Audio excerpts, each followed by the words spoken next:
must understand that Kate is very nervous about this whole thing. Absolutely. Who's Kate? My wife. Oh, yeah. She snores. She doesn't snore. You calling me a liar? Just keep your distance, all right? And try to be considerate. No problem. That is not considerate. That is the opposite of considerate. That is inconsiderate. Let's just settle down here. Let's just take this one step at a time. There's no need for you to shave. You'll look fine. I want to do everything you do. You're my idol.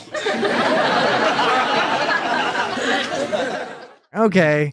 Okay. I didn't say it like that. No, I said it like that. All right. No. You are not listening. You are not currently listening to the It's Got Star Trek podcast. Oh, no, you're not. No, this is episode 2 of It's Not Star Trek. Nice. What? Episode 2 of It's Not Star Trek. Oh my gosh. It's not episode 251. In which we will Oh my gosh. we will be discussing the pilot of the series What's a Alien pilot? Life Form. Alien life form. Alien Life Form Season 1, Episode 01, titled ALF. Hello, this is K726XAA. Can you read me? Yes, that's how it starts. It's an ALF. Okay. Yes, okay. An ALF. That's Willie. Willie! Hey! Hey, Willie! Do you think Willie's got a big willy? Oh, man. Maybe. Well, we did see those pictures. Anyway, sorry. We did We're getting ahead of ourselves. The crackhead pictures, all that. We'll get to that later. Okay. It's kind of burying the lead a little bit. It's not a crackhead picture. No, That is burying the lead. Is it burying the lead? I mean, I guess it's sort of, but you're announcing the lead that you. So it's not burying it. Because is you're it? now. That's announcing. It's You're sort of that's like announcing the lead. Coily Coiling. teasing. You're coiling the lead. No, not coiling. You're coiling the lead. coily. This is incredible. Well, I hope so by the end of it. Not just yet, but we do hope to achieve some degree of incredibleness along the way. Yes, we are discussing ALF, the first episode of ALF. We have a visitor. Hello. Anybody there? Yo. Calling anybody from Melmac. Hello. Melmac. Alien life form. Okay. Yes. So it's not Star Trek. Nope, episode 2. It's not. So don't even tell. Don't even think that. Don't tell your friends. Oh man, I forgot. You should. Don't tell your bosses or lovers All right. So for that it's got Star Trek because it's not got Star Trek. Get it straight in your head. okay. We don't mean it like that. No. That sounds mean. We do need to discuss ALF, but I was going to mention that for folks who are not aware and they're like, what the fuck is going on? What are they talking about? It's not Star Trek. This is something we do periodically, as in we did it once before. Yeah. It was pickles. On January 8th, 2022, we did the first episode of It's Not Star Trek That was a long time called It's Got Pickles. And that is a great episode. If you like pickles and aren't too offended by pickle crunching sounds. Oh, right. That's the... Yeah, we do have an ASMR Disclaimer. warning at the beginning, but that is an excellent episode. Go back, check it out. If you don't want to scroll back in your feed, you can also go to the website and click on It's Not Star Trek in the list of all the categories, and it will come right up. So There's that, so much content. They could. Truly amazing. so that was It's Got Pickles. This is It's Got ALF, Alien Life Form, and So the show is not called ALF. Just the name of the episode is ALF. no, the name of the episode is A period. Yeah, that's what I'm L saying. period That's F what I'm saying. period. It's ALF, but the show it's just The show is ALF with no periods, but all capitals. yeah. Traditionally. Yeah, which is interesting that they're both all caps, but only one of them has periods in it, which is notable. I feel. I am not kidding when I said I dug around and tried to find a behind-the-scenes justification for that, and I was disappointed that at least in the time allotted, I could not. They were just weren't thinking. Well, no, I think so. I think there's a story there. I don't know how fascinating the story is, but I know I am fascinated to learn that story. But thus far, unsuccessfully, in my research. Only 21 minutes. I know that episodes are obviously shorter than 1.21 gigawatts. Free association. 21 minutes.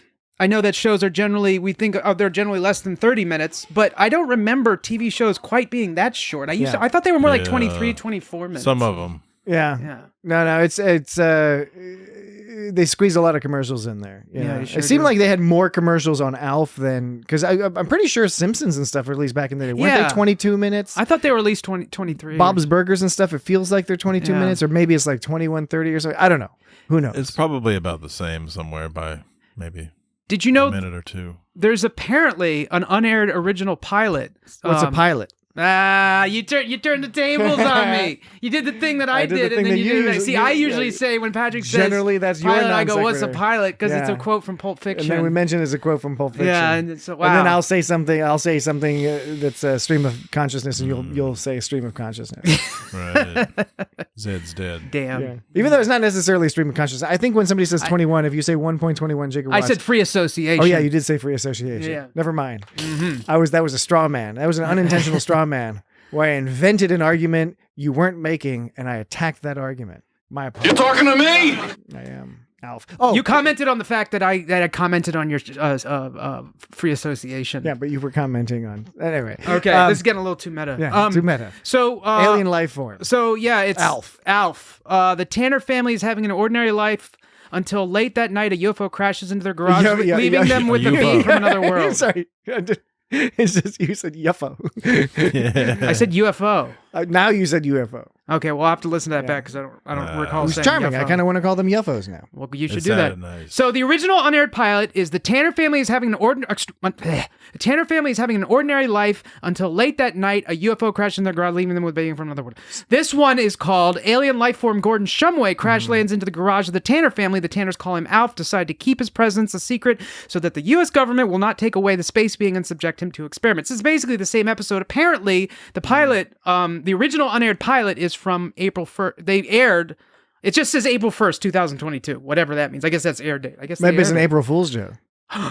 Whoa, you might be right. Well, the thing is but what would you it, just would that be for the April Fool's joke to extend beyond April Fool's only in label because it's labeled April 1st, but it's not April 1st. So Okay. you think IMDb is do some extra kind of April Fool's joke because it's labeled that? Probably not, but I did not know the fact that you just mentioned about the original pilot. I knew there was an original What's a unaired pilot, which is not unusual, right? That's pretty normal, par for the course, as they say in golfing circles. And I can't believe it. but now that you mentioned that the plot, it seems to me that the beginning of this episode is probably from that pilot. It's probably from like the end of that pilot because it's all this. It's a very awkward freeze frame that they start this episode with, and then there's a voiceover that also seems very awkward and artificial, like it was added in later. So I can imagine if the original unaired pilot was a lot of their family life shenanigans leading up to ALF landing, and then maybe they were like, Right, okay, yeah. we need to put that at the beginning of the episode. So it's probably so it's the same episode. It's like the director's cut. Basically. I think what happens sometimes in pilots is they get rid of most sometimes they get rid of all of it, but sometimes they get rid of most of it, but they still use what they can use because it's expensive to film shit, right. right? Yeah. Yeah. It sounds like there was more to say with what you just said. It sounds like, but there wasn't. What I was saying is that the original unaired pilot that they aired April 1st, 2022 is essentially probably, I can only imagine, is the director's cut of what got released on September 22nd, 1986. I don't know. I bet they filmed a lot more. My guess is they filmed a lot more. Yeah, but point because they being, always have to like correct shit. point being is that it's not a separate episode. There's bits of the first episode. All Yeah, of what's yeah, in the yeah, first episode I is think- in the unaired pilot. Or at least most of it. No, I would say the opposite. I would say there's probably like a minute of footage from the pilot that they spliced in when they needed certain things, but maybe not. I don't know. I would think that the one that aired would be the one that is fully present in the unaired one. And the unaired one would be the one that aired plus more. What I enjoy most about this conversation is how ignorant both you and I are about it. Like, there's no way we would know. We're just speculating. We're speculating very flippant. Like, there's literally no argument. It's like, I just feel this way. I got a feeling. It just sort of seems like it. I got to buy it. Okay, before we get too much further, I do want to note we will do a second break fun 'em up, a where are they now type Fun 'em Up, where we talk about the key people in this episode, and most of them who stuck around for much of the series. So we will do that in the second break, but we'll start out here with continuing our discussion of this crazy ass TV show. Let's have a snack now. We'll get friendly later. Yes. Right. And then he says, you got a cat. He does. He's going with the cat shenanigans. The cat stuff is right from the beginning. And then we could eat their cat. That was actually right. And that was a good ending line. That's really loud, dude. Yeah. You got a cat? Maybe that was the one. You got a cat? That was the one. That was the one I was thinking of. You got any cat? Got any cat? Okay. Really So- weird looking living room, like classic 80s TV kind Their of garage was weird. suburbs. Yeah, funniness. yeah, where it's like the couch is always directly in the middle of the room, facing the audience, which makes sense. But it's always in the middle of the fucking room. There's always stairs in the back going like sideways in the back, and Somewhere. the kitchen's off to the left or right, or the other side. It's always it's the a same play set. set. Yeah, it's a Right. play set. Not a play set. It's For a like play. There's the set door for on a the other play. side. Yeah, their garage was interesting too. The garage like had these weird semi staircase platforms in the background that seemed to go up to some second floor that wasn't really a second floor. It was more like a Right, loft or something. right, I don't know. yeah. It's interesting. I kind of dug that It garage. looked cooler than their house. yeah, for real, for sure. And there was the bit like the sort of other classic thing where they show the outside of the building, that some kind of building that's supposed to be the house, and like they all like zoom in on it. Yeah.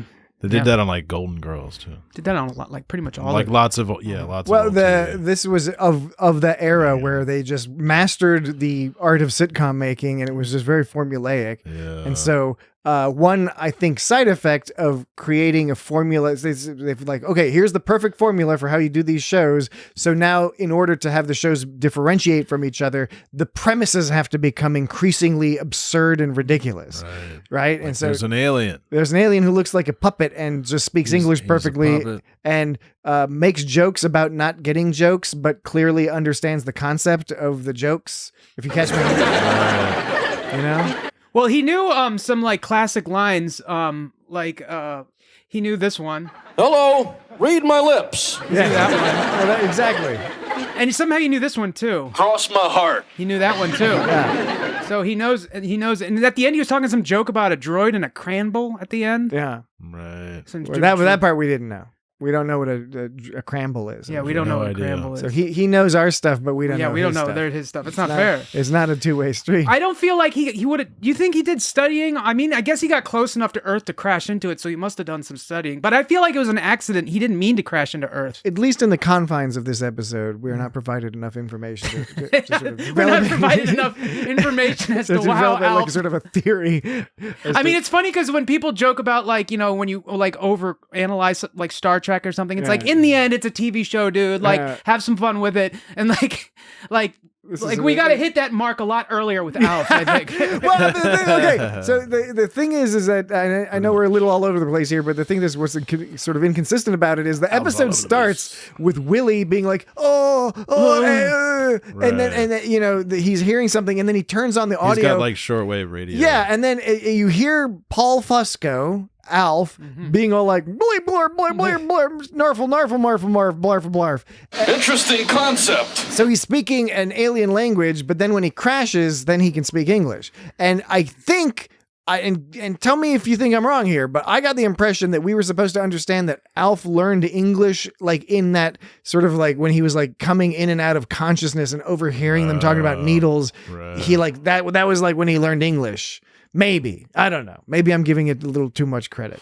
But how could he all has like a New York accent? Yeah. Well, it's the thing about this. I think these people are supposed to live out in the valley in California. Well, that was a question I had is, if we knew where they were based. Based on what I read about the show, it does not establish that in this episode. Yeah, that's the thing. So the alien. So this is the alien talk. The alien life form? The when we were speaking alien languages, the alien life forms. Yeah. Now I thought that might be in reverse. Is that multiple people? Or is it just one? I guess it's one, and it does sound backwards. So I played it in reverse, and check it out. makes no sense. Like, check this out. This is a totally fruitless. Yeah, there was nothing. But so they made it sound backwards without actually saying anything. This So is all they did was rip. all right. Just to back up a little bit. What's everyone's history with ALF? I watched a shitload of ALF. I did, yeah. Yeah, I watched a lot of. I remembered bits from this episode. Yeah, me too. Especially the landing, where ALF is all like, it's sort of a horrific sci-fi opening where it's like this injured, sad alien, and then they're carrying him around in a fucking I remember when he hands him the toilet paper instead of the towel. Yeah, It's an ALF. Well, what was interesting to me is that ALF. when he handed Willie all that toilet paper instead of giving him a towel, that would have been a classic Willie freakout moment. But he took it in stride. He was handling that one really well. Yeah, Willie saved the freakout for the fucking wrench business. Oh yeah. Oh right, that's right. I remember that. That was his first freakout. Was when he went. And it was so abrupt. It was so abrupt that wrench, like it caught me off guard because again, does Willie like beat them? Well, yes, I think so because like the way he said wrench was like it wasn't just was a abusive dude. father. Yeah, it wasn't style. like a haha he's freaking out like kind of comedic thing. It sounded like he really had something going on. Toxic, like this isn't just Alf getting on his nerves. Like he has something deep rooted inside him. And part of it is not just the sort of the volume and It's not about the wrench. the volume and the intensity of the scream, but it was how quickly he went. He did say wrench like 3 or 4 times, but he was all like wrench, and then total fucking freak out. It was scary. It was like, oh my god, that's what it's like to have a scary dad. How does he know how to fix the spaceship? He doesn't. That's ludicrous. With just a regular old Earth He's like, wrench. I don't have the right part. Yeah, he seemed confident at first. Is it imperial or is it metric? He was all covered in like he was wearing like a sweatshirt and it was all like covered in like oil stains and he was all like wiping his hands with a rag like he was just working on some like hot rod. Right. That's just silly.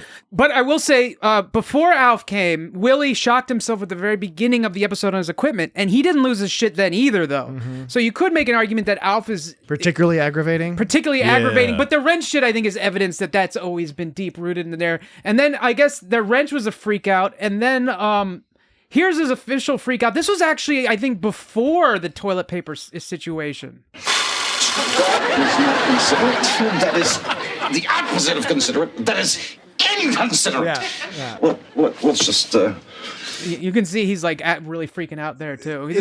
I can't remember if that or wrench was his first freak out. I think that was. Yeah, that was. And I think and the whole thing with this episode is, and I think it's part and parcel the whole ALF thing, is the incongruence between really bizarre sort of tonal rhythms, some terrible unfunny jokes with the forced laugh track, but then also every now and then some really funny some really funny shit, and a lot of the funniest shit is Willie freaking out and ALF, right? They're like the funniest bits, and then as well as we'll get to the Ogmonics in a bit. Alf and Willie got the best lines for sure. And you know, of course, it's the first episode, but Trevor. I remember thinking back on ALF, and I haven't watched it in a long time, but I watched a lot of ALF, and I remember that feeling of like, man, this is like whipping me back and forth between like, that was really stupid to, oh, haha, that's hilarious, to, oh, that's poignant or whatever, you know? Absolutely. Please. Right. See, everything gets a laugh track back then. Well, Thanks. the Mom. But you notice about this please? They're on the same, he does the same pitch. Yeah. Same pitch. Please. You're right. He goes out of his way to do it. Yeah, I like that. I think Paul Fusco is a very good entertainer. He's a good actor, performer, a good puppeteer. By all accounts, he'd been peddling this idea of this ALF TV show, and I forget exactly which TV executive, but the executive wasn't interested until he saw the act, and then he was like, "Oh, all right, we definitely have to make a TV show out of this. Count me in. If we can have a TV show with a bunch of horny old ladies." We can have a TV show with ALF and a bizarre. Did that come before ALF? A bizarre man. I think it was around the same time. Yeah, I think it was before. I think Golden Girls Maybe was a a little little bit, before. yeah. Yeah, I don't know. I can't remember, man. That's way back. Hard to remember. When ALF crashed into their house, the screen went negative a few times just for effect. Did you see it? Like went. Yeah. It did the thing that Star Trek TAS episode, Yes. the counterclock incident, where it reversed Yeah, everything. go to the Except negative image. It just flashed it. Like that wouldn't really happen. They wouldn't have gone on It negative. might happen. Maybe. Has that ever happened to you? I have to say before I forget that Brian was like, fuck mashed potatoes, Yeah. right? And it shows like this. I was trying to remember where I got this in my head, but here's an example of shows in my youth that I watched that somehow convinced me as a kid that mashed potatoes are yucky. But the truth is this: mashed potatoes are yummy. That is Especially if they're truth. made properly. Yes. Maybe he had bad gravy. Yeah. But Maybe they had bad I feel potatoes like back it was then. like a common thing among kids shows and comic strips and stuff where mashed potatoes were thought. Yeah, I it's never like, understood They were like that. mashed potatoes and meatloaf, gross. It's like that shit's delicious. Well, meatloaf is gross, but mashed no, it's potatoes not. are- Meatloaf is Well, fucking that's a meatloaf. different- Do you like fucking hamburger? Well, I like fucking hamburger. meatloaf with the caveat that it's Yes. got to be made properly. It can't be the A hamburger that is not- dry. A hamburger meatloaf. is meatloaf. It's like fucking ground beef. I Yes, vehemently no, disagree. okay, with look, you. you meatloaf. You can add Vehemently. because meatloaf. You can add breadcrumbs or onions or put some sauce and on it's it. a loaf. It's a But loaf, it's the same. dude. But it's the same flavor profile. The ratio of It's the Maillard reaction. The same. Oh my god! This The it's got crispiness it's is got different. it's got the same flavor profile as hamburger, and you want to know why? Because they're both ground fucking beef. It's like the difference between a regular Reese's and then like the slightly No, smaller it's Reese's. not. That's not yeah, even the because same. it's the It's not the volume. same. Because when you increase volume, it goes up God, by yes, like. I understand this, but the this third power. This does not apply in this situation because with Kit Kats, you're talking about two different I'm not talking about ingredients. Kit Kats. I'm talking about Reese's Pieces. Okay, fine. Reese's. Can we go Although back it's to true- talking No, about wait, mashed But potatoes, Reese's peanut butter man? cups, you're talking about two separate ingredients: chocolate and peanut butter. This Because you're we were talking getting about onto gravy, You're and talking then- about one ingredient. crust. You're talking about meat and meat. The cooked crust on the But it's outside of the not to hamburger the same. patty. It's not to the same degree by any stretch. And I'm not saying that meatloaf and hamburgers are the same thing. What I'm saying is that if you like one, chances are there's a way you're going to figure out how to like the other. Yeah, but Jesse is That's- anecdotal evidence that Jesse that's not is true. full of shit, though. He's just saying that because he's got it in his head for some reason. You're all telling I've got it in my head that I like certain things and I don't like other things. Jesse, if you, I don't. Oh my crazy head! Chance, all I'm telling you what you like. It's a trick. Like, okay, if somebody puts a bunch of weird shit on their meatloaf or they let it sit out and get all nasty, sure. But like, I'm just gonna say, like, mashed potatoes and meatloaf are yummy when they're not like made like out of a shitty cafeteria. That's all I'm saying. I'm sorry, I was questioning your. I'm I sorry. can understand why you would say that. I'm sorry I challenged your expression of your likes and dislikes. That was inappropriate of me. I should not tell you how to be. Jesse's full of shit. I'm just saying. Like, Dan, He likes meatloaf. He's just saying that. Dan, can you do me a favor? What? Quick favor. Can you tell me what the fuck we were talking about before we started talking We about were talking about mashed potatoes. Oh yeah, mashed potatoes. Oh, one question I had was because, and this is relevant because you mentioned that the kid mentioned mashed potatoes, which are really yummy. so we're still talking about ALF. Usually. But given that this was 1980, Maybe they were instant. This was 1986. I'm presuming the potatoes haven't changed too much, but the thing is some things have changed. Tomatoes have changed over time, but the more acute change was Brussels sprouts, because you made me think about like all the media that says Brussels sprouts are gross. You grow up with that, and then broccoli. and then it turns out there's two things that happen. First of all, yeah, just boiling fucking Brussels sprouts for 2 hours. Yeah, that's gross. Boiling anything like that it's not the preferred way to do it. So preparation style is one thing, but I learned that we don't use the same Brussels sprouts they used up through the mid-90s. They changed cultivars. The older cultivar of Brussels sprout had a more bitter flavor. It was just like a shittier thing.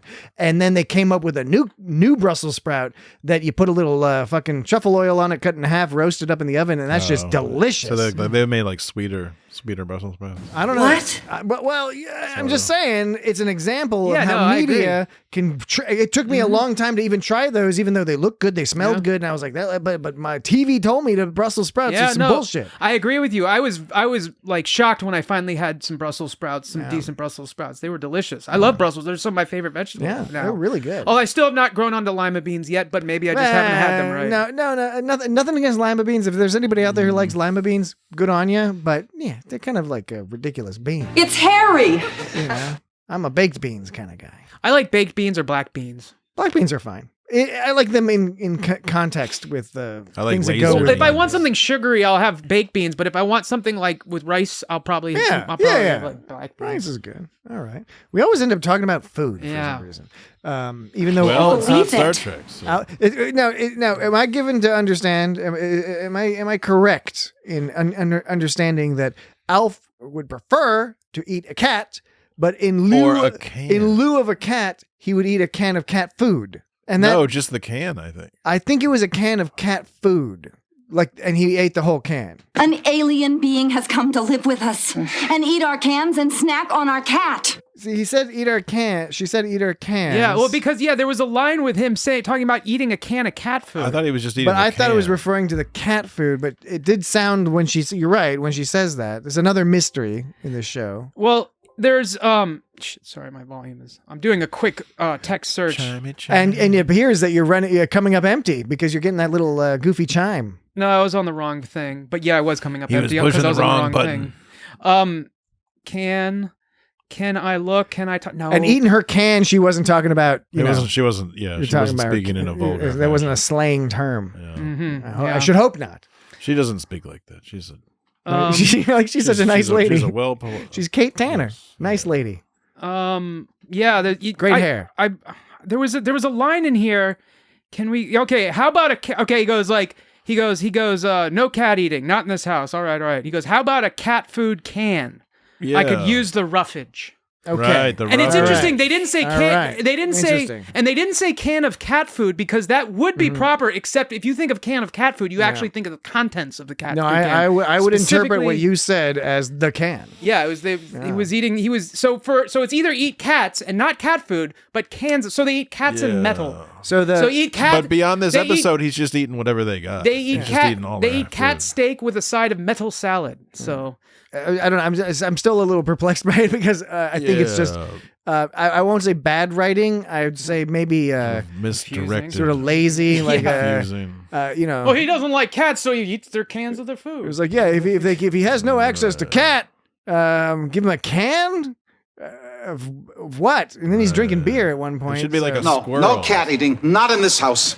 Oh yeah, he drank the beer, and then did you notice that line where No when she cat took eating. when she took the cans from Alf and Brian, he was like, "Careful, his is full." I bet you that Yeah. Standards and practices.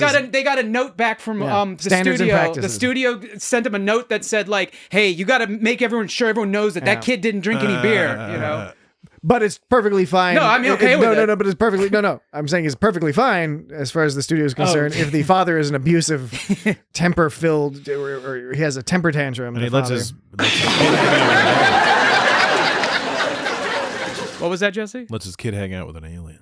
Yeah. Well, I mean, that's again getting to the whole like the confusing plot. And it all makes sense, of course, in sitcom world. But it's like okay, an alien spaceship crashes into their house, presumably because Willie was broadcasting on the channel that On his ham radio. that ALF that Gordon heard, Gordon Shumway. Locked in, decided to crash into these people's house. They help him out, and they're fine with that. Except that Willie's the one who's most intrigued by having an alien in his house at first. He also is the one who most rapidly gets aggravated by the alien. Yeah. And but- then there's the moment where they can like turn him in, but they decide not And to. yes. So it's just what it's- was up with that ridiculous like military guy? Like, Yes, there was like just one of them, and like and he couldn't see like the spaceship like crashed into the roof, and, or like, he couldn't look through the fucking many windows, including in the door, Yeah. to see the alien right behind there. right, just Right. You didn't let me peeking finish. around, Yeah. and he all like just tells like he says it's the Ochmoneks, and like Yeah, we'll get to the Ochmoneks in the next break. That information is strictly Ochmonic. Yeah. That's a terrible military man. terrible, When yeah. she sent him away, he I think almost he's only Air Force. I think that's the deal. when she sent him away, he was almost like, "Yeah, I just had to come out here just because I'm supposed to." Because he didn't seem that concerned. Like she was like, "There's no aliens here." He's like, Right. "Whatever, I don't give a Right. shit." He was Even like, though she was okay. being super suspicious. Yeah, but I mean, it's like, how often do you expect to be called to someone's house for an alien and have it be true? Just about never, I'd say. Well, you were saying so. Willie was all like, he was all into this. He was like looking at his science radio and he's being all sciencey and stuff like that, Sabotage. and he's all like into ALF, except it's aggravating. But then Kate's like basically like, oh, not on the couch. And she like, yeah, that gets a laugh track. And she's like, this is real. This is on our coffee table.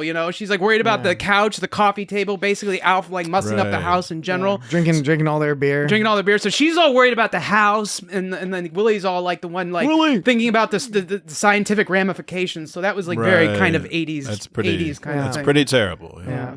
All right. Well, let's take a break. It's about that time. So we're going to take a break. And when we get back. You didn't let me finish. Just in time. When we get back, we will have a bit of a fun-em-up where we will see where these various actors are today. Oh, no. Uh-oh. It's going to Are you sure this is fun? Terrible. I mean, I don't know. We'll see. We will be right back. I gotta get something to drink, and then we could eat their cat.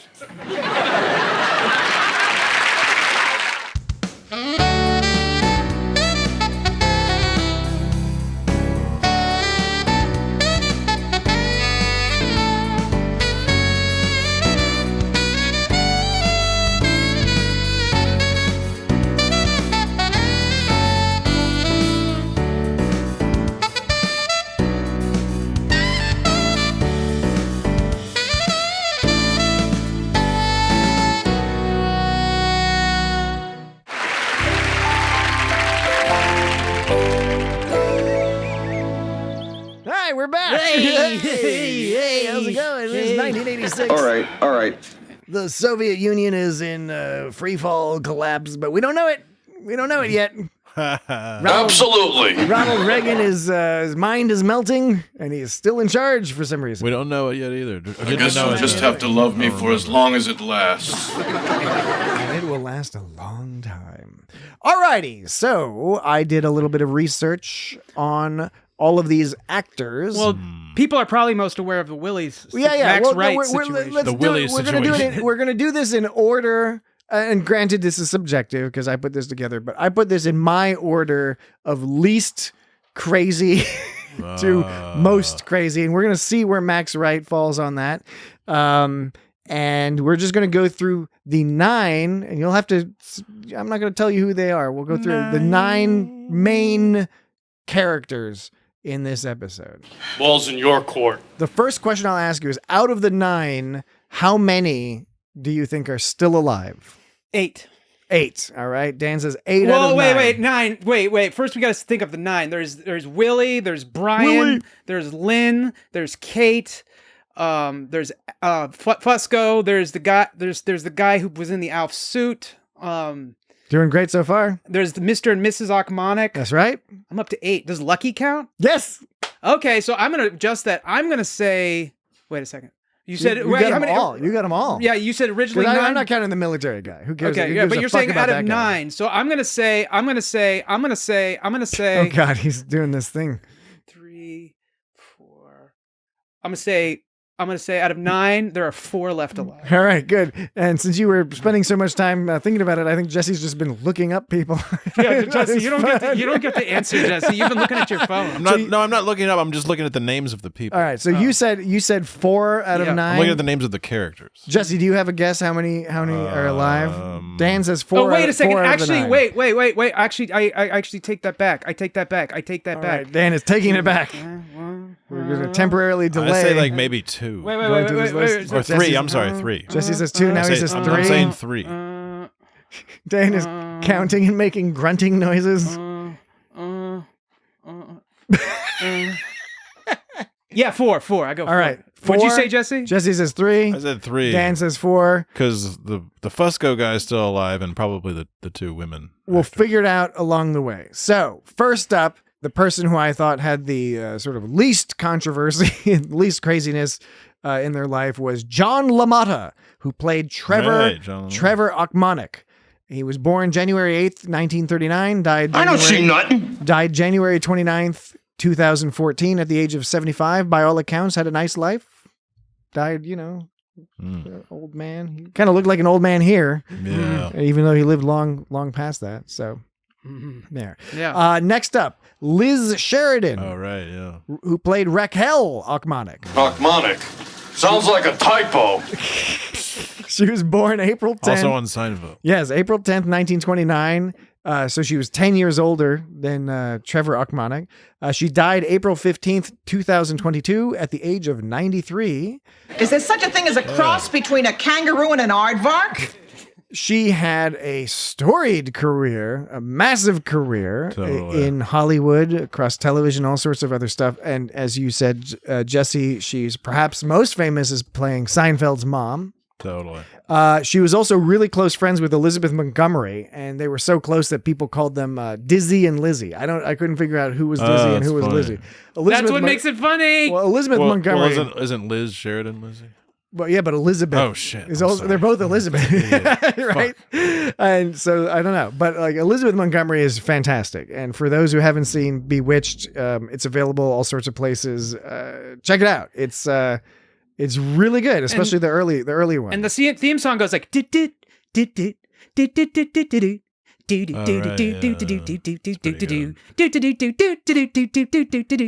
Not to be mistaken with "I Dream of Jeannie," which is the knockoff of Bewitched, 'cause which is Bewitched the was one that's like. popular. right. You know, the interesting thing is, though,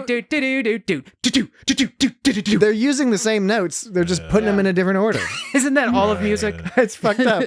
It not only rips off Oh the show. no, you figured out the secret. I mean, I liked "I Dream of Jeannie" as well, but Yeah. it was not. When you go back, when you look with adult eyes, Bewitched is a better show. Yeah, Bewitched is a better And show. Elizabeth Montgomery is just breathtaking. She's amazing. She's just her capacity for possessing that character. Do you remember? is fantastic. Do you remember what theme this is from?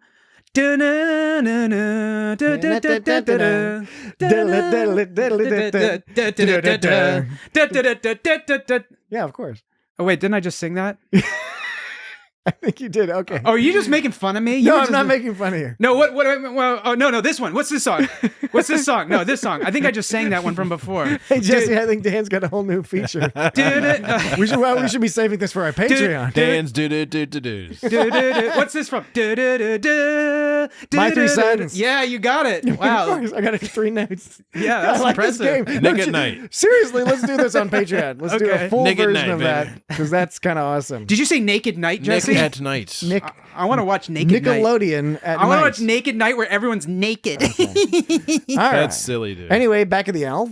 Back at the ALF. Back at the old ALF. So John LaMotta, Liz Sheridan. It's an ALF. Next up is Andrea Elson, who played Lynn Tanner. And she was born March 6th, 1969, and survived till... Still alive, I Still think. alive! She's still alive! Daddy, what's that thing in the sky? What's going on? She married ALF stage manager Scott Hopper. Weird. Can't believe it. And now she owns a yoga studio. Weirder. Oh, Al. Yeah. What are we gonna do with you? What are we going to do with you? I think she's What do you think it is? 55 years old. All right, next up. Did you fix the spaceship? Anne Shadeen. I think that might have been Kate, actually. Yeah, you were playing some Kate. Anne Shadeen, Kate Tanner. She was born January 8th, 1949, Oh my gosh. and survived until the ripe old age of... Still alive. Still alive! Yeah! It's Harry. Well, Kate Tanner They is still could. alive. She is 75. I don't think Number they five. would, but they 75. Number still 5, alive. was it number 5 is alive? Is that how it goes? Something like that. Yeah. I don't know. Yeah, she had a great career too, and by all accounts also a nice, happy life. Good for her. We've got to get rid of it. All right. So far, largely uneventful. Next up is Paul Fusco, the man himself, the voice and puppeteer of ALF. He was born January 29th, 1953. And he is still alive. Everyone knows he's still alive. Yeah, thanks. He's Everybody 74 years old. Mom. Now, he had various success before ALF, but after ALF hit, he went full on ALF style. So that was his life and continues to be his life. And ALF he's still style. angling, I think, to get like an ALF movie made, like a CGI ALF movie. Wasn't there That's briefly an insane. ALF talk show? Like that was like Yes. a late night. Yeah. And I think it was pretty popular. I mean, not popular enough to actually stay on. But the thing about ALF that's weird is like, so ALF. an ALF. ALF ran for 4 seasons, and it was gangbusters, like those whole 4 seasons, and it was famously canceled after having a season 4 cliffhanger where ALF gets captured by the military, and there was just no ending for like 6 years. They finally let him make a TV movie to explain what happened to ALF, but everyone was shocked. Everyone on the production, a lot of people at the network, the public, because they were like, "What? This show is getting good ratings." I heard conflicting reasoning as to why it was canceled, but basically, it was money, new TV studios, new people coming in, putting their stamp on stuff, whatever. I don't know. But it was a bit of a surprise. It wasn't one of those shows like Arrested Development where everyone knows it's going to get canceled eventually just because nobody's watching it, even if it's good. Spend the rest of my life fending off gamma rays. ALF was... I'll never see the purple side of my planet again! ALF was a real, what do you call it? A fad?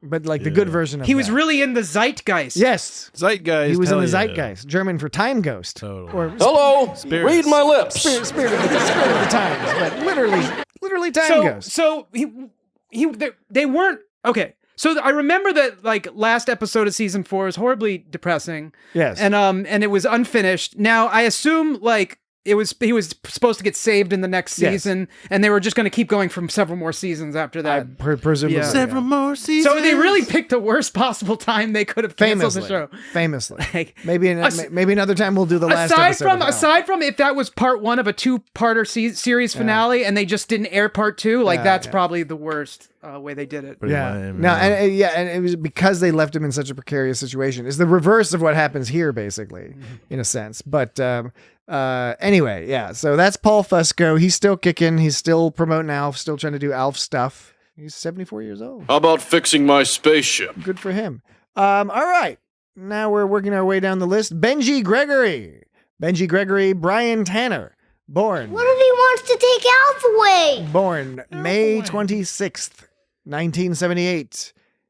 Died June 13th. June 13th, 2000. No, ALF, no. 24. This was upsetting. We referenced this, I think, recently within the last That's couple the of year weeks. I was born. No, that sucks. Yeah, he was found dead in his car in Arizona with his dog. Yeah. That's the added Oh, tragedy. man. It was hot. It seems that he died of heat stroke. Arizona. Wait, when was this? This was June 13th, 2024, just last month. Oh man, Jesus, just last month. Yeah, and it was only. I'm actually kind of. I'm it like was, kind it of was shocked. reported later. they didn't report it to the media until like a month, like until a couple weeks ago or last week, something like that. I forget exactly. It was Other recent. people more famous were dying too. Yeah. Oh man. But That's a bummer. It was heat stroke. It's been really hot in Arizona. But he also, according to his sister, had always hot in Arizona. he was suffering from bipolar disorder, and he had a number of sleep disorders, and so they just think he just passed out in his car. Yeah, that'll get you. Which is pretty tragic. I thought he was pretty good in the show. Like, Yeah. as far as kids go, he was good. It was. Although I don't know I'm about not sure about the hat. I was just gonna say that. I was just not sure about that hat. That fucking hat. The Newsies hat they made Nobody him wore a wear. hat like that back It's like a then. Newsies / Kangol hat. I mean, it's a weird. That's of a those- hat that gets your ass beat up. I think. Yeah. Yeah. Although I like it, the opening credits, like when Alf's like going around on the camera. The opening credits, by the way, obviously takes place after the events of the first episode. Well, because they're showing footage that we haven't seen yet. much is clear. He does that thing where he breathes on the lens. Yeah. And like wipes it off. Yeah, It's like, and he why look- did you do that? And he and puts he- down the camera to chase the cat. Yeah, and he looks in the camera and he sees himself. He's like, oh, Willie. but then when he goes to Lynn, she's all like, Alf, I'm on the phone. You can see her saying that. And It's then classic hijinks. And then when And she's in her closet, right? yeah, she's in her. So do you closet. think she's talking to? she's talking to Lash, her Lash. boyfriend, Lash? Is that her boyfriend? Yeah, Chad. Did she mention that in this episode, or do you find that out? I think they did. I think they Lash. mentioned it in the episode. her boyfriend's name is Lash. Maybe Are you they sure it's a boyfriend? It's not a girlfriend? no, it's a boyfriend. Is that why she's in the closet? Because she has to. No, because it her is father is Lash. abusive, homophobic. why would you piece think of it's her? shit. Why would you think it's her girlfriend? I'm trying to interpret like why is she sitting in the closet talking on the phone? Is she trying to hide from her parents? Probably trying to hide her relationship because her dad's probably like, oh, Lynn, you can't have sex with boys. That was not a good Willie impression. Is that Bill Cosby? I don't know what Sounded that more was, like but I'm a constipated little bit Bill ashamed Cosby. of that. I would like to move on from Well, the thing is Max Wright is a unique force of nature, so it's hard to impersonate. Right. That's a good point. What I was gonna say. ALF. What I was gonna say is, I think I really always like the part in the opening when Alf goes up to Brian, and you can tell he's like, "Hi, Alf," and he like smothers the screen with his like whole body. Yeah. He's like, You like that part? it's just funny because he just totally like he smothers Alf, and he's like, and it just kind of like go off into this darkness of nothing. Alf probably smells bad. He probably does. Although, didn't you think it was? Although it was weird though, like the scene with It's like Southern California too. I mean, are you implying hot. it's hot? Okay, it's hot. So there was the scene where So you think Alf is sweaty and Yeah, gross? dude. so there was His this fur's all matted. there was the scene where Alf was like talking to Brian, and like he's sitting next to him on the ground, and for some reason inexplicably he has his like arms wrapped around Brian. They're watching the TV. That was before I think they went to get some beer or something, but he's just sitting there next to Brian, and he's got his arm wrapped around him, and I'm wondering if that was some kind of way to prop him up, the puppet up or something. I don't know. Yeah, or I think we'll save it for a little bit, but later in this episode we'll discuss what this show reveals, what this episode reveals about family living in the 1980s, and that might be part of it. You think people just sat next to each other with their arms wrapped around each other while they watched TV? I think it's probably more the propping up thing, but I think there's some weird stuff that happens in this episode. Yeah, but I was just saying, Alf is kind of a newcomer to the house. It's like it seems like he's taking some liberties by like putting his hands all over Brian. And he's like an that. alien. And he's an alien. He could have horrific alien diseases. He could. Remember when It's not particularly responsible to harbor an alien. Remember when he picked nothing off of his shoulder, and he was like, "That was my driveway," or whatever. What did he say? That was my something. I don't know. I think he did. I think it was. That was his my street? That was my street. Yeah. Yeah. Which is that doesn't 100% track Yeah. or scan or whatever phrase you'd like to use. It was Scan. absurdist comment. Remember the store Scan? Yes, that sold of course. furniture, and We everyone know thought it was the called show Scan. They thought it was short for Scandinavia, but it had nothing to do with no, Scandinavia. It was, short for it was a Scan. local furniture store named Scan. All right. Okay. Next up. Remember that? Next up, Max Wright, Willie Tanner. Max Wright was born August 2nd, 1943, and he died June 26th, 2019. Now, It was all the yelling that killed him. Max Yeah, really. Max Wright had a bit of Everything's fine. a bit of an unfortunate Everything's under life. control. There was some trauma and some tragedy in his life. I think He didn't like this show. Well, no, he did not like doing this show. Get upstaged by a puppet. This is one of those examples where you see other Well, I shows. shouldn't say puppet. That's not fair because they actually did have an actor play. Yeah, Paul Fusco was. Well, Paul Fusco, but I'm saying they actually had someone. Yeah. And I think he was listed just as for like, just for the walking around roles, Yeah. but my the thing is that you often have that gag in movies or TV shows where it's the like they did in Galaxy Quest, for example, the idea of the highly qualified dramatic actor who gets stuck and typecast because they're on a popular show that they hate being a part of, but they can't quit because they have to send their children to college and stuff like that, right? It's the fulfillment of a lifelong dream. He's the epitome of that. He could not stand this show, although later in his life, he said he grew to appreciate it more. He appreciated what people got out of it and all that other stuff. But at the time, I don't know. I think this was torture. He for did him. his last scene and then he just like left. He just like walked Yeah. out. He got all his stuff. Oh my and he gosh. drove home. Did not talk to anybody. And I think it was even one of those things where, and I've heard this from other actors before too, and I believe it's the case with him too, where he did the pilot, and a lot of times actors agree to do a pilot, and you have to sign an agreement that says you're going to do the show if it gets picked up. But he was like, this show's not going to be fucking picked up. He was just like, I'll just get my paycheck and I'll just go. And then when it got picked up, it was like this curse because he's all of a sudden starts getting a lot of money from the show and notoriety, but he's not being taken seriously in his opinion as an actor, even though what he does here is great. He's a great actor. He's really good. Yeah. It's he and Paul Fusco, right? They're the ones who make this episode. Right? It's a miracle. It's a miracle. Although he has some peculiar choices. One of those choices is, have you ever seen anybody shave as fast as this motherfucker? Oh, what, in that scene? In the scene, he's just fucking taking a razor and just clawing at his face. And It looks dangerous. And I know that it's like it's not a real razor, it's a prop razor, and they're just putting some cream on, but it looks ludicrous. Yeah. It's upsetting how quickly he's gonna cut himself. And the bathroom is like far away from the bedroom. Like, It's the whole house is set up weird. yeah. And he's getting naked in front of this alien. So he was casually. Well, people of that age get naked all the time. I noticed. Well, Like everyone thinks they're at the YMCA like all the time, and they're just walking around naked. This is a good segue. What are you into, talking about? I was gonna into what Max Wright is most famous for. Is being naked. Well, yes, that's true. Well, I wanted to say naked. you were talking about that bathroom scene. Yes. Before we talk about him being naked, We don't talk about the bathroom scene. You were saying I didn't notice that part, but I'll rewatch to so I can notice it. Go and check bond out. with you. But that was kind of a strange scene. Because actually Alf was like Willie was like, "Oh, you don't need to shave. You look fine." Yeah. And then he's like, Alf's like, "I want to do everything you do." And then he's like, "You're my idol," which was like a really weird, sort of bizarre line. Weird, Just trying to get in there and just develop this relationship as swiftly as possible. And then Willie's like, "I'm gonna go take a shower," and Alf's like, "Count me in." It's like a really bizarre scene Willie should have been altogether. like, "I'm gonna take a shit, Alf. I gotta take a shit. Can you give me a toilet paper?" And then in that Count case, me in. and then in that case, see that's the gag. See, if they were doing the show today, they would have done the gag with Willie in the shower and then Alf giving him the toilet paper to dry off. Right. But then they would have buttressed it with another gag either before or later where Willie's like, "Alf, I'm taking a shit. Can you get me something to wipe my ass with?" And then like Alf would have given him a towel. And then that would have been a funny gag. Yeah. Right? Yeah, a towel for his Just butt. like wipe your ass with the towel. Right, butt But towel. dry yourself from the shower with the toilet paper. Don't get them mixed up. Yeah. With just a little help we're offering. I mean, granted, it's quite a bit after the fact, Yeah, but this is just some helpful advice to the Alf writers. This is You're my idol. So it's called a callback. It's called a callback. Yeah. called a callback. Yeah. So wait, have we decided who won that before we move on to Naked Willie? We're not done. Okay. We ain't done yet. Oh, there's two more Willie. people, but Naked Willie, just briefly. Max Wright was even further issue for Max Wright. He's quick.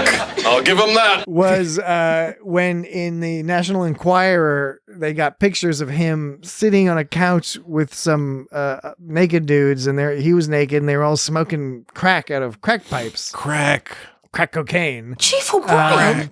And the thing that sucks is sabotage. who gives a fuck with some Sabotage. You know, it sucks that he was in a bad way, and it didn't look like the fun kind of smoking crack. It's just a crazy It idea. looked like the not so fun kind of smoking crack. So Where would I stay? he probably wasn't in a good place at the time. But it's also Okay, let's sucks- do it. It sucks for him that his business got plastered all over the place. Yeah. But I mean, everyone's allowed to have a moment. You know? exactly, and But then that moment's all he gets remembered for. and especially because he was Alf's dad. If he wasn't Alf's dad, if he was somebody else, then it would be like, who cares that he's like hanging out, you know? Absolutely. Absolutely, indeed. All right, so there are two more people on the list. Who do you think's next? Well, the guy who plays the guy inside Alf. Inside Alf. His name is Michu Mizaros. Whoa, do you know it sounds weird? Inside Alf. It sounds like I'm saying Inside Out. Inside yeah, it does. Alf. I know. That's it a sounds joke. like the name of a show. That's a joke. Inside Out. I'm gonna write a joke that involves Inside Alf instead of Inside Out. I think you already did. Why don't you workshop that while I read you this background? Please. So Michu Mizaros, when I first came up with this whole thing of where are they now, it was all, of course, as you can guess, centered around the Max Wright business. Because I thought, how can I find an elegant way to mention Max Wright sitting on the couch smoking crack? Totally. It exploded. While not seeming like a complete dickhead about it. Mm-hmm. Because as I just said, it sucks that everyone He was a had to see this, but we're bringing It's an exercise in futility. it up here, right? I thought that Max Wright's situation had to have been the craziest of all of these people. Oh no. Until I started reading background. What? This other Because, guy, all right, so Michu Mazzaros, who is the person who wore the ALF suit in those occasions when they needed to have him Right. creepily run around. one of those small type. And it's one of those, uncanny valley things where when you see ALF as a puppet, it's like totally, it's like, oh yeah, that's ALF. He's a puppet. When you see him running around, it's like, Yeah, it's confusing. it's like you get a gross reaction. It's so crazy. Patrick dropped his empty soda bottle. I know, it's wild. So Michu Mazzaros was born. Real alien. He was born October 1st, 1939, and he died June 12th, 2016. Okay, so first, 2016. Remember that date. So he's almost 80, so that's not bad. He was 76 years old, lived a long life. Do you think he had that many trombones? Oh, What? 76 I don't think he trombones. was tall enough to 76 play trombones in the big parade. He'd have to get one of them little. That's from the Music Man. Yeah. That's from the musical The Music Man. Yeah. Which is a good music. I like the song. Absolutely. You've got trouble. You know. Oh right. There's a capital P, and that stands for pool. But You got a cat? I didn't investigate that. What I did investigate was I was like, okay, is there anything interesting about this fellow? Wikipedia didn't have much. I think he lived a nice, good, long life. Had a career. What got weird? Everything's fine. What got weird was Everything's under control. after he died, right? Because after he died, the details are a little bit murky. Right. But he had a memorial service in 2018, which was a full 2 years. Right. It was October 2018, more than 2 years after he died, was where he finally had a memorial service. And he was like on display. Yes, Oh, the man. the memorial service was held at the Dearly Departed Tours and Artifact Museum, Right. which apparently is like a museum which is like a bunch of dead people and dead, for lack of a better term, like carny people, that sort of thing. Right. And yeah, his remains were put on display No, Elf, no. and they were on display for 3 years until the museum closed in 2021. I think sort of COVID related. Oh no, who could that be? So the museum closed in 2021, and he was buried. He was finally buried in 2023 in September after a crowdfunding campaign raised funds to actually get him interned in, as it turns out, Valhalla Memorial Park in April. At least 20. it ended well. For Well, That's one of those okay. Hollywood Let me clarify. movies. In September 23 is when the campaign started raising a bunch of money. He actually wasn't buried until April 2024 this year. 2024. Yeah, April 2024. That's this year. For those who are listening in the future, when we're recording, it's 2024. in the future. But it's after April. Hmm. So that was the past, even if you're in the future. So that's the wildest story. So it's the second wildest story. Well, yeah. Okay. Because that's a pretty, it's, I don't know. It sounds kind of fucked up to me, but who knows? Maybe his family got some money out of the bargain or whatever. But regardless, now You calling me a liar? he's good to go. No, I thought for my money, the craziest story was Lucky the cat. Right. Who I had to look this up. There was actually an episode where Lucky dies and then he's Yeah, replaced on by the Lucky show. 2. Right. Yo, Lucky, my man. And it's like a lesson in like Brian has to learn like how it's sad to have an animal die, I guess. How you Like, doing, Lucky? it's one of those sitcom lessons. But it was tricky to find out, but it turns out the real cat Lucky, Tricky to find. the real cat Lucky died somewhat ironically being eaten by Paul Fusco after a coke-fueled night of dares with Liz Sheridan. Yeah. What? Yeah, so Paul Fusco and Liz Sheridan were just snorting coke all night, and they started daring each other to do stuff. And somewhere along the lines, Liz Sheridan dared Paul Fusco to eat the cat, and so Paul That's Fusco not ate the what cat. happened. But it wasn't Alf. It's just like Alf likes to eat cats, and then like Paul Fusco It was just Paul Fusco. It eats the wasn't cat. You're making this up. No, it's 100% true, Dan. Liz Sheridan and Paul Fusco were just doing rails of cocaine. Like 1980s cocaine. And then Paul Fusco ate a cat like corn, like it was corn.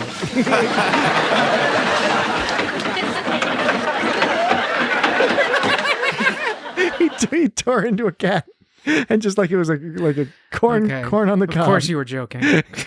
He just started eating the flesh of the cat. So only 3 people are alive. 3 people. I win. I got everyone right except the Brian one. Yeah. That was. Oh, you didn't know? That's right, because you didn't know about that. But we No. mentioned it the other night. But Really? I must have you might missed not it. have clocked it Because I think we mentioned because I it got twice. every single person correct, like who died, Yeah. except so that's a shame. I should have gotten that. Yeah. Well, good job, fellas. Good job. You know Joe Son, who is in Austin Powers, International Man of Mystery. He was also in one of the very first, maybe even the first UFC. He's practiced the martial art called Joe Sando. And he would walk into the Joe-san? and he would walk into the I ring. don't know who you're referring. Are you referring to the Rex hat guy? Kwando. Who are you referring to? Yeah, the hat guy in Austin Who throws Powers. the hat guy. Yeah. Didn't that guy turn out to be like a horrible person? So like in his UFC fights, he would walk into the ring carrying this giant wooden cross on his back, like he was Jesus or something. He did Joe Sando, and then later he was in Austin Powers, and he turned out to be involved in some seriously. Didn't he like murder somebody or something? I think it was like rape and murder. It was Rape and murder? It was like Oh, terrible. no. It was fucking awful. I mean, that's pretty bad. Remember Rex Kwando? Yeah, Rex Kwando. All right. I do remember Rex Kwando. I remember that it's about time. That it's about time that we take a break. What? I'm going to open my can of Coke while All right, we're taking a break. During the break, Jesse will open his can of Coke, and he's tapping on it in the meantime. He can't. Just to let you know that it's actually there. You're not going to hear the opening. We're going to make it. Oh no, who could that be? Just to make it very clear, you will not hear the opening of the can. 'Cause that's going to happen offline. But when we come back, Jesse will have opened that can. You might hear some bubblies, some fizzy bubblies. You might hear some yummy sounds. Yeah. All right. Snarly well, Barleys. We will be right back. Slurps.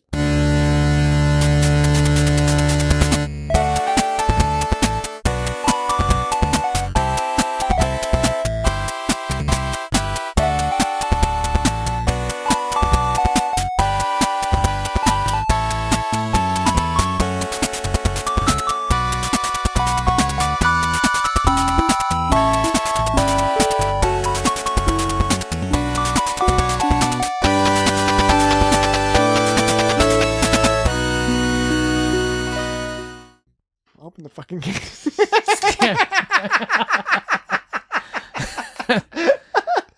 It's all about the ceremony. All right, we have returned. We have returned from the break. So, Dan.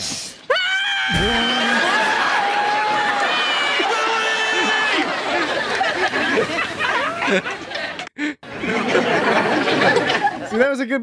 There's some good parts of the show. Yeah. It's worth Right. watching. Everyone should not. If you watch this, you will have enjoyed it. Yeah, it's good. You will have future will- perfect and everything. Yeah, you will have enjoyed it because this is it's a good show. It's just a very uneven, a very weird show, but is punctuated by like super awesome stuff. Yeah. But Dan, you and Jesse got to figure out, like, we got to come up with some cool, fun bumpers. Listening to this show reminded me like how awesome it would be. Not reminded me. It brought to mind the idea of how awesome it would be to have some like clever bumpers.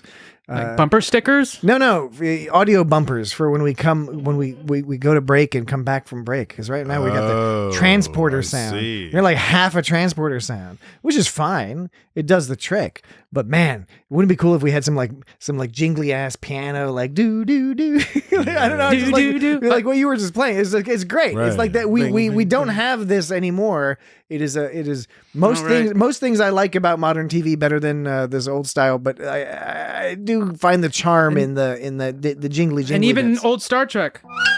Yeah. That was an 100%. outro, but it's the same style. 110%. Let's go for it. Yeah. They used to say that in the 80s all the time. Yep. We're dangerous. We are indeed. All right, let's get back to our discussion of this crazy ass show. Kate was like, Brian can't drink beer, and you can't drink beer either, Alf. And it's like, why can't he drink beer? I know, right? And he ended up drinking the beer anyway. Yeah. Like he was still, he was like, bleh, later, and she was like, Do you Alf does stuff. do you recall? How did Alf know that military man was from the army? Yeah, well, again, there's a little inconsistency here in the. It's not realistic. What Alf knows or doesn't know. But Milana's on it. I have a sensitive question to ask. Oh no! I'm trying to ask okay, it. Gotta be serious now. No, it's not a serious question. But Well, you it said is it's sensitive. Yeah, but that's not serious. Or is it sensitive like you asked me how my feelings are? I mean, partly, and it's has to do with arousal, and people can be. Is this an intervention? No, it is not an intervention. In some ways, it's the opposite. I'm encouraging things. No. I wanted to ask you all about, you've got the various characters here. I distinctly remember as a child thinking that Kate Tanner had it going on. Did you have a similar feeling? I had that feeling, except for it was Jack Tripper's girlfriend in his spin-off series Three's a Crowd. It's very interesting. That's very interesting. I've known you a long time. That might explain. I think her name was Vicky. Yes, it was Vicky. Yeah. It might explain a lot. A lot. Nothing against Vicky, but that's I'm just saying. I don't even remember what she looks like. I just remember as a kid thinking she was attractive. Yeah. Well, but there's also personality in there, right? It's like personality goes a long way. I don't know. There's something about Kate Tanner, something about her Fraggle Rock hair. Oh yeah, Vicky. Yeah, Vicky Bradford. She kind of had this buttoned up look to her that that sort of made her look like she like secretly, she was a wild person. Oh, who's Vicky Bradford? In Three's a Crowd. Oh, okay, right. Sorry. She's she can dress very conservatively and seems very, and which is the foil for Jack Tripper, who's a swinging dick. I was always into Mr. Furley. I like when Mr. Roper made those confused faces. Yeah, those are good. All right, no, yes, so Alf's Kate mom. Tanner. Alf's mom. No, not Alf's mom. Yeah, Alf's mom. Alf's mom. Well, yeah. and Brian's mom. Alf does call her mom in this case. Yeah, he does. Yeah, Jesse's refusing to answer. Yeah, I didn't really think that. Mom. Jesse was older than us, so he was back then. He was older than us. Yeah, back then he was really a lot older than us. He was like, if we had met Jesse when we were like 6, he would be like cracking us in the skull. Oh no! He'd be all, punch down on our skulls. I was in the. Jesse would take Dan and I, and he'd grab us by the heads, and he'd crack our heads together, and he'd I don't think I like these elf sounds. He'd be like, "You guys are a bunch of knuckleheads," and he'd crack our skulls together.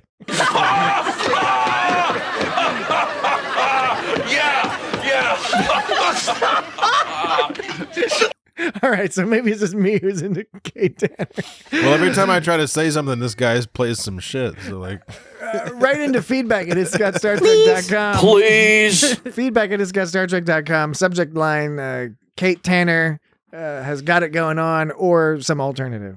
Absolutely. Okay, Jesse, I won't interrupt you. What'd you say? I just, I don't know. I guess I basically said it. I wasn't thinking about the mom like that. I wasn't. I don't know if I was really that cognizant. Dan, look at this guy taking the high road. Yeah. No, I'm not taking the high road. I'm just like I like this mom lady, and Dan's all like, I like this buttoned up, uptight gal. Yeah. Jesse's like, I'm keeping it to myself. Okay. Okay. We only got so much time here, so we gotta get through this. Hey, here, check out these 2 laugh tracks. You can hear this dude. You ever like listen to a laugh track and you hear one dude? Yeah, the one laughing dude. So you can kind of hear it in these 2.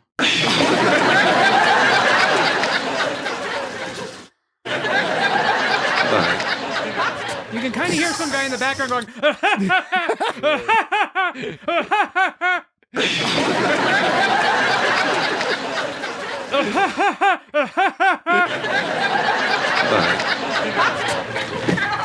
You can hear it better in other shows, usually like Married with Children or something. But if you want to hear it right now, go subscribe to Comedy Bang Bang World, CBB World, and listen to their live tours, because there's a guy who goes around to every live tour show and he has like a weird loud laugh, and it drives everybody online nuts. I know, and it's like, especially because it's in stereo. Sometimes he's sitting in like the far corner, and so you just hear it like off on the left side. And of as, your, as a producer, what are you supposed to say? It's like, excuse me, sir, stop laughing. Stop enjoying the show. Stop doing what we're trying to get you to do. Oh my gosh.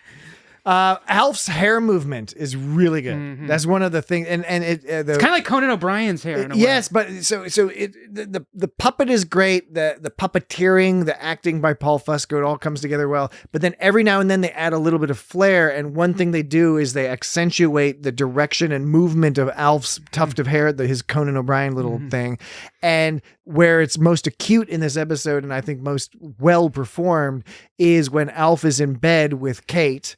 And making me jealous, just making me all so jealous. And then Kate's all freaking out, and then he freaks out, and then his hair like does this. They had a wire or something grab his hair, whatever it was. However they did it was amazing, because it like his hair goes back all flat, like kind of like a cat's ears going down, except it's a Melmacian's hair. Melmacian's hair. Melmacian's hair. Melmacian. Melmac. That was the name of my planet. It's also what it was made out of. His planet was made out of Melmac. To a couple other points in the episode, I noticed something similar. He did the Muppet thing where, like, he saw the cat go by. He's like, I don't want that cat. And then he squished his nose in. That's a Kermit the Frog move. That's a famous and specifically Muppets, not any kind of other puppets. Yeah, that's Muppets. Muppet No style. knockoff Muppets, Morpets or anything. Real like things. Morpets. But then he makes fun of Muppets, and it's funny to have a Muppet make fun of a Muppet because he's got Muppety styles. He's got he's not a Muppet, not officially a Muppet, but he's Muppetish. Not a mop. And then not he's a all making. puppet. He's making. I know he's making fun of Sesame. is it. He's making fun of Sesame Street, not the Muppets technically, but it's still Jim Henson. So it's all the same kind of thing. There was another part where Willie's like, I'm not sure I can fix your spaceship. I mean, not tonight, not in the dark. And of course, he's like going, no, not in the dark, all like that. And then Alf is like, yeah, you could use a light in that driveway. And then Willie does the thing where he's like, I've been meaning to put that one out there. Like all talking on the side. And then it's like, ha! And then when he's saying that, Alf is like doing that thing where he's like, yeah, I've been there before. But he's doing the hair thing, thing again where his hair's all whipping around. Floppity flop. But he's doing that thing. He's like, yeah, I've been there, So they had a bonding moment. He's a blue collar alien. He didn't mind that Willie had gotten all distracted off track. Alf, that's the thing about Alf is he really goes with the flow. That's the thing. And that's why it's funny, right? Because Willie doesn't. Right. I think I've cracked the secret of Alf. Yeah. And And not a moment too soon. Yeah, I know. I think I'm onto something. I could start some more of these shows up. Well, we should do more episodes of ALF. Yeah, let's just make our own ALF episodes. We'll call it Balf. Just to avoid the copyright strikes. ALF. Got any rat? Chief O'Brien? Billy. Billy. Oh, Billy. All right, let's talk a little bit about how they present life in the 1980s. And then we could eat their cat. And you gotta love that high end. That high end. People are gonna love this podcast. They're just like, why is there all this? That's not our fault. That's the fucking 1980s. That's how it sounded. It was actually difficult to pull audio from this episode because it was trying to figure out the best spot to stop it during the laugh track that inevitably followed it and often overlapped shit, so you couldn't just cut it off. And if you did, it sounded weird. So it took more time to do this because of trying to figure out how to get that laugh track to not sound totally stupid, and it still sounds stupid in some parts. But you should do it behind the scenes. Well, good effort, dude. Thanks, bro. Yeah, do it behind the scenes and explain the process. But life in the 1980s, and yes, of course, we will preface this with this is a media depiction, and it is not real. But I would argue our culture is what we live in our culture, right? We are embedded within it, and that includes ALF and Golden Girls and Empty Nest and all that business. And they are both It's an ALF.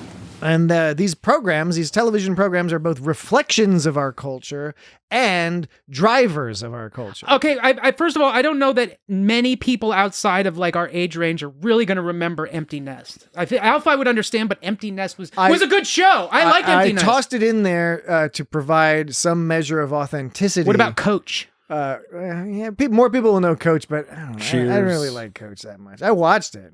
I watched you watch it. Well, because before streaming, you watched all sorts of stuff, even if you didn't like it, because you had to watch something. Because otherwise, what are you going to watch? You'd be alone with your thoughts, and we didn't have podcasts yet. So you had drive time radio and television. My basement programs. was spooky as a kid, so I just turned on the TV, and it didn't feel so spooky anymore. Yeah. And I wasn't even watching the TV; I just had it on, so I didn't feel lonely and scared. Sometimes it was good just to have the TV kind of going as background. I agree. Good babysitter. Keeps the demons away. That's but what I'm saying. That all being said, when you get hints about sort of what some of the prevailing thinking was in this culture, the 1980s, you look at their house, you look at their maybe detached garage. It's a little hard to say. It kind of looks like a detached garage. Mm-hmm. Willie flipping his fucking head, but also ineffectually, by the way. We already talked about the wrench scene where he flips out.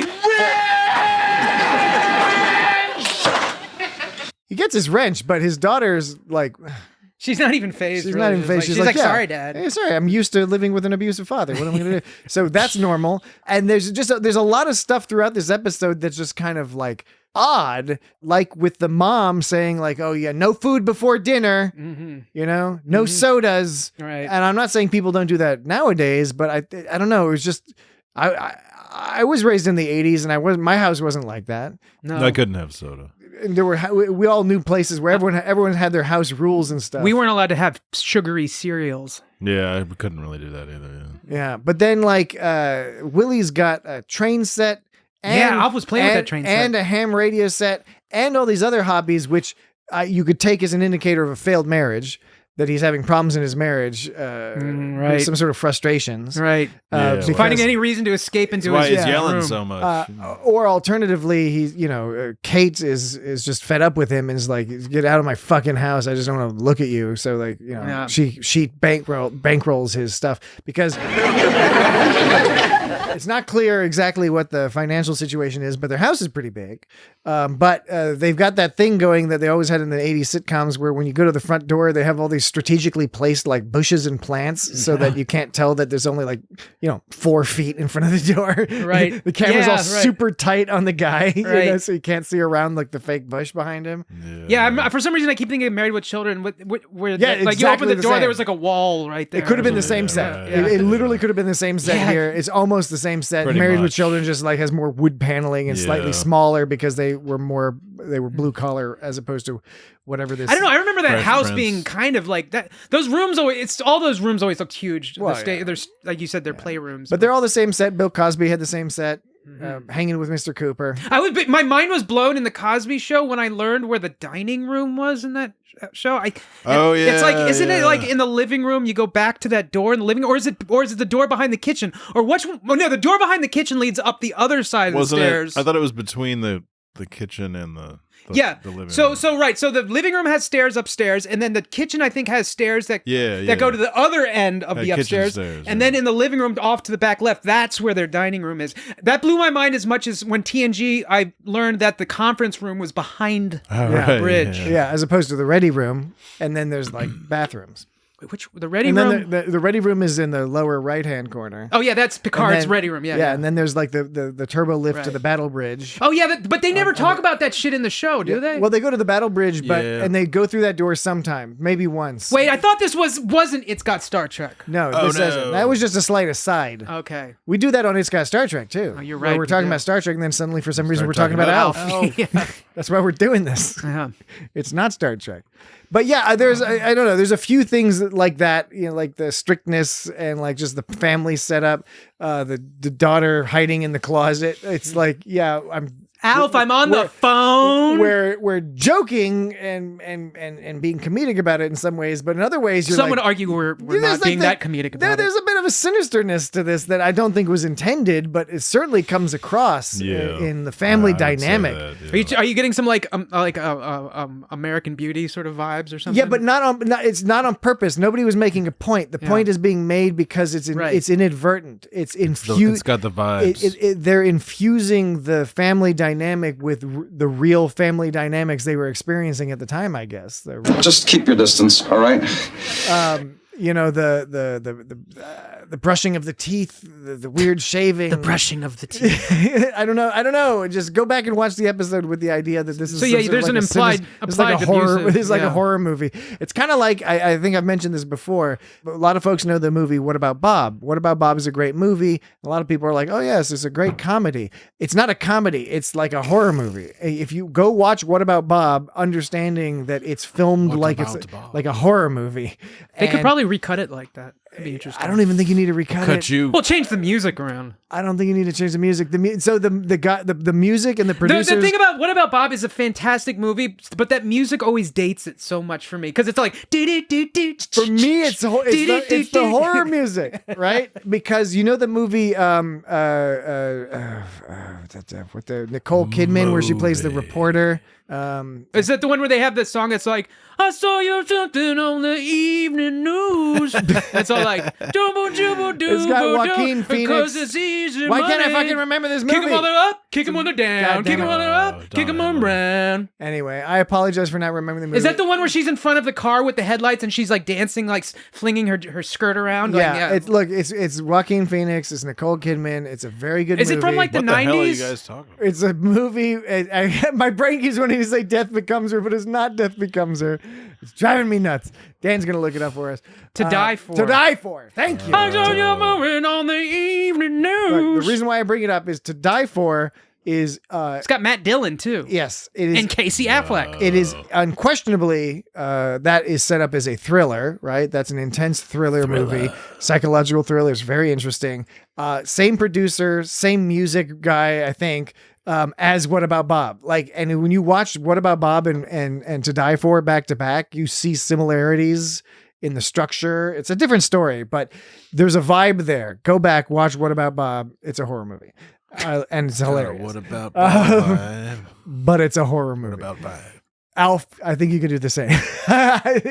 Although I think ALF is more unintentional than What About Bob. But you're saying it's not scary because of it's got an alien. It's scary because of like horrible suburban secrets. Yeah, I think ALF, like you could see this plot as this alien saves this family from a family destroyer. Like what was about to happen before ALF showed up on the scene was Willie was going to be a late stage family destroyer where he kills his family and moves to another town. And you think he would have taken out the Achmonics too? I think he might have on his way out. That information is strictly Achmonic. Try to be considerate.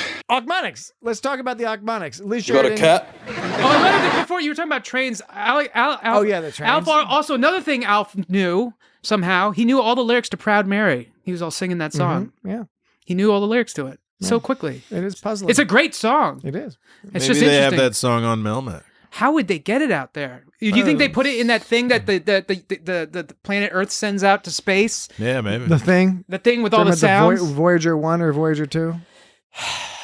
Voyager 3. Voyager 7. I'm talking about Voyager 7. Oh, you haven't heard about that one? Oh, yeah, they released it yesterday. I knew about it. You didn't. Released it. Hey, guys, did you hear the Voyager 7 just dropped? They released it into space yesterday. I knew about it. You didn't. Wasn't Voyager 7 the one that came back in the motion picture? Was it Voyager 7? Or no, maybe that was Voyager 6. I think that was Voyager 6. You know, V'ger?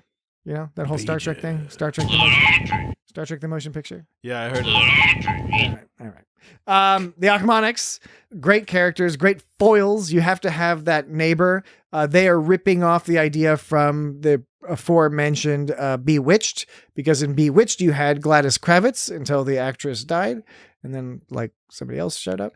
But you had to have the nosy neighbor that witnesses the supernatural and or alien presence, and the husband, the bedraggled husband who thinks that his wife is going increasingly crazy because she keeps talking about some nonsense. So that was a major plot line in Bewitched, and it becomes a major plot line in ALF.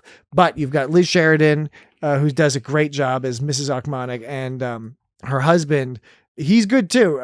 What was his name? I don't see nothing. John LaMotta. Trevor Achmonic. Achmonic. Sounds like a typo. And I love the name. Mm-hmm. The name is hilarious. Pretty cool. OCHMONEK. Yeah. It's a great name. It's got the K sound. It's got some ohms. You think it's made up? I don't know. I didn't look it up. I meant to, but I didn't. When Alf saw Mrs. Achmonic through the window, they all did that trick where like she's like, "Hey, look what I see," and then he goes to look, and then Alf just happens to duck out of scene. He's like, "You're crazy. I don't see anything," and so only she sees it. But then she's like, "Look," and then they did that trick. That's a gag they do sometimes. It is, but what I liked and about then it, what I also liked is after it was all said and done, when he came back, he was almost like mocking her. Yeah, he I was about to say that. He was like dancing around like an asshole. It was an old joke that they fluffed it up a little bit by having him be like, I'm just being hilariously obvious. And he was clearly mocking her, in my opinion. Yeah. In my book, I think he was clearly mocking her. Mocking clearly. Yeah. Although it's funny because like, unlike Gladys Kravitz, who was sort of portrayed as being having several neuroses and pre-existing problems, Mrs. Achmonic seems like a pretty strong lady. So it's a bit of a different vibe. She's not some like, batty old lady. Right. Well, that was like the 60s. Right? Yeah, exactly. The Bewitched was an earlier time frame. Mm-hmm. Mm-hmm. Oh yeah, I like when dances. Everyone just seemed like more exasperated than freaked out that they had an alien in their house. They never spent any time like being freaked out. Yeah. They spent all of like 5 seconds where he's like. Well, then he started to get annoying, and he was like, We We have a visitor. Everything leading up to that point is when they freaked out, and then everything after that, they were just kind of annoyed. It's like, step back for a minute. You got a fucking alien in your fucking house. Yeah, know? but he's just really annoying. It's true. That's why it's funny, because he's so annoying that they don't even remember he's an alien. Well, remember when he put on Willie's glasses? He's just this guy that won't leave. Remember when he put on Willie's glasses and he took them off and he started like convulsing? Yeah. He was like, oh. That was a good puppet moment. That was hilarious. Yeah, that was. It was one of those many hilarious It was like an moments. extended reaction. It was unexpected. So I've been watching a lot of Resident Alien lately. And I've seen all those. I've seen all seasons of that. It's a great show. I know. I saw it. Fancy guy. I saw it. I saw it last year. Oh, Dan's just little. I saw it last year before all y'all saw it. I saw it 2 years ago. You guys, Alan Tudyk. I love Alan Tudyk. you guys are all talking about, like, have you seen this new Resident Alien show? It's like, it's not new. I've seen it already. We haven't seen Shogun. So we're not talking about Shogun. Shogun's awesome. We're not. Maybe we should be talking about Shogun. Well, what about something else? It's got Shogun. What about this? What You about guys that? are like the TV brothers or something. That we should do a podcast. You mean called like the the, TV like the Brothers. Property Brothers, except Dan and I show up and argue about which TV shows people should watch. And which ones we've seen first? Yeah. Yeah, Resident Alien. I saw that one No, already. well, I brought up Resident Alien because I was thinking I about keep it. thinking someone's gonna say Resident Evil, but it's Resident Alien. Resident Alien. It messes with you. Look, it's a totally different show, obviously, but there's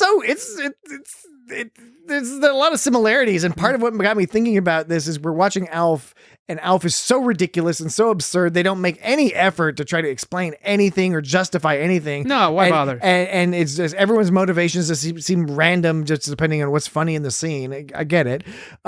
But I was thinking about it. I was like, oh, but Resident Alien does something very similar, but it's all plausible. It's still alien craziness. Right. So there's a suspension of disbelief, of course, but Resident Alien demonstrates that there is a way to go about this storyline where there is a little bit more structure to what exactly is going on, and a little less like, oh, this alien is sitting on my couch and I'm going to have to clean my couch. Yeah, but I mean, it's 80s sitcoms. You don't really have to pay attention to why anything's happening. Just let the kids sit in front of the TV watching children's shows with an alien who, as Jesse suggested, probably smells real gross. And he probably does. Gorillas smell gross too. How do you know? Because I was at a place where I got to smell a gorilla and it smelled really gross. You went to a place. You were at a place where you got to smell gorilla. Yeah. Was that the purpose of the place? You got to smell a gorilla. There was like a bottle of gorilla. Was it advertised as like a gorilla sniff? No, it was an unexpected perk. So an unexpected perk of gorilla whiff. Gorilla whiffing. Well, we went gorilla whiffing. You went gorilla sniffing. You just got a perk of it. Let's go gorilla whiffing. I do not want to do that. No. There was Jinx. Were you gonna go? No, I was just gonna mention the theme song. I was gonna say. There was that one wide-angled shot that was like super weird with this part with Willie's quote in particular. This one goes on for like 10 seconds, but this is really weird to me for some reason. Well, they could. I don't think they would, but they could. Oh yeah.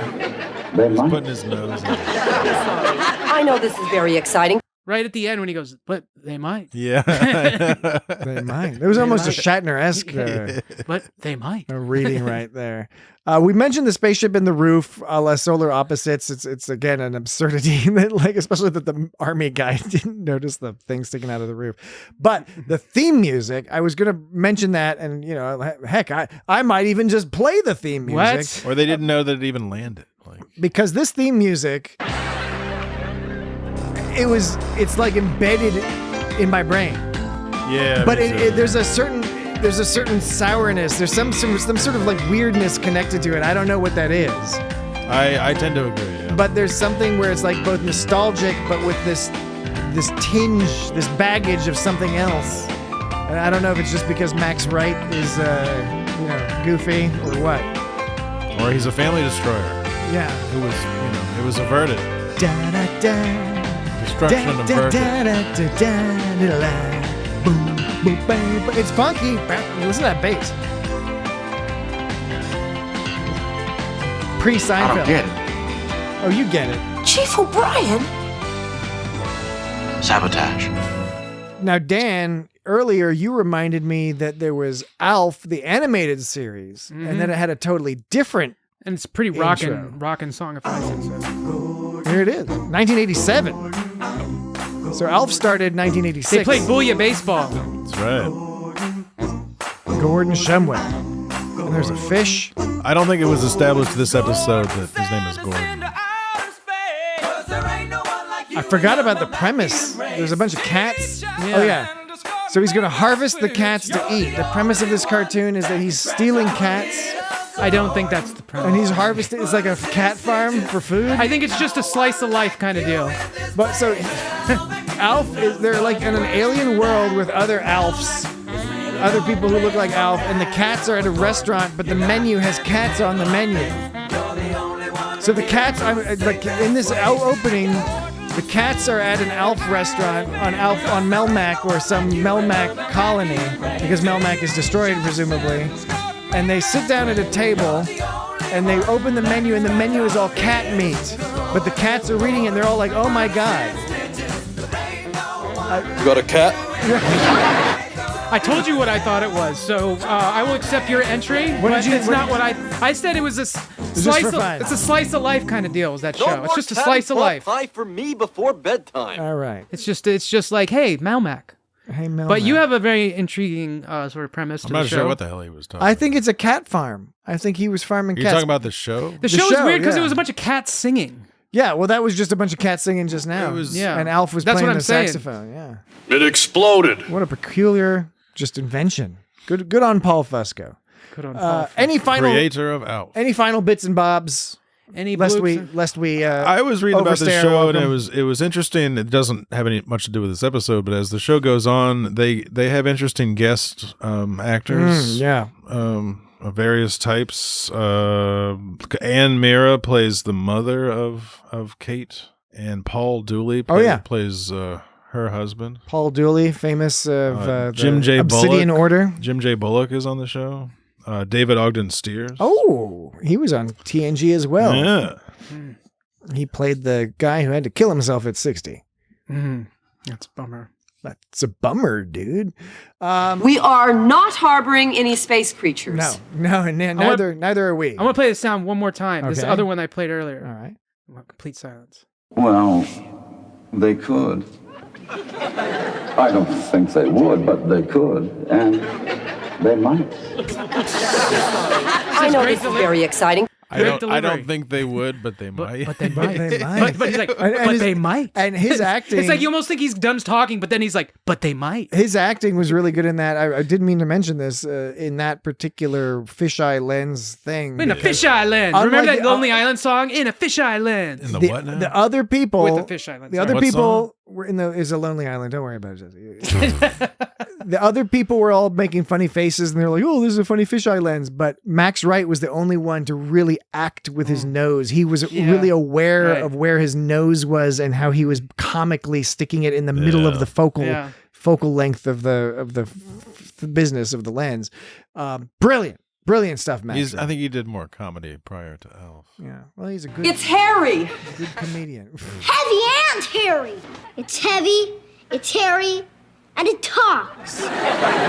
You've just described Dan.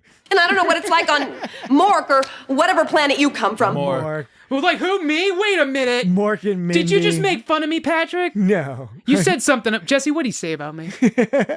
Jesse, come on. We're buds, right? We're buds, right? What did Patrick say about me?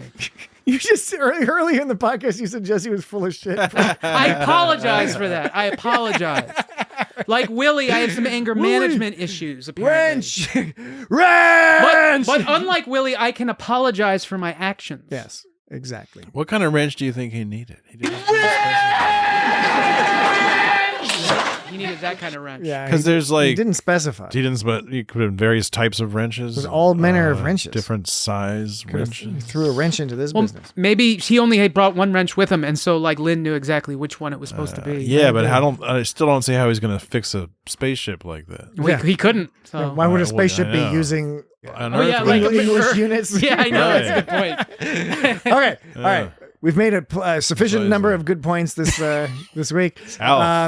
That has been episode 2 of It's Not Star Trek, It's Got ALF. Who knows what will come next? Definitely go check out It's Got Pickles, because that's a great one.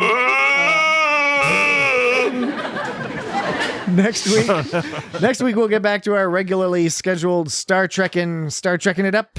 Star Trekking it around the universe. We'll use Dan's algorithm to figure out what episode to watch. So you got it. All you got to do be based on this one. All you got to do is that'd be weird. We should be based on. Yeah, this one. we'll do it based off this one. For those who don't know, Dan's algorithm works by you load up the previous week's podcast, digitize it, put it through the algorithm, and then it produces a list of Star Trek episodes that we should watch that are based off of some obscure calculation that Dan has assigned to different words. Well, It work. is a military man. We've talked about Star Trek enough on this one. Probably it should work. Okay. So what we'll do is ALF, that's short for alien life form. We'll do some Star Trek next week. You find out which one by either going to our website, www.itsgotstartrek.com, or you go to our social media at It's Got Star Trek on all the various social media things. Follow us there, interact with us, and we will post what the next discussion will be about. You can also go to our Patreon page, patreon.com/itsgotstartrek, if you'd like some bonus content and or are just keen on giving us a very, very small amount of money. I'm keen on being keen. And Dan is keen on being Commander Keen. All right. So that's it for this week. Keen that's on ALF. the green. Next week, more Star Trek. Back to the old Star Trek. Have a good one. Bye-bye. You got a cat? And then we could eat their cat.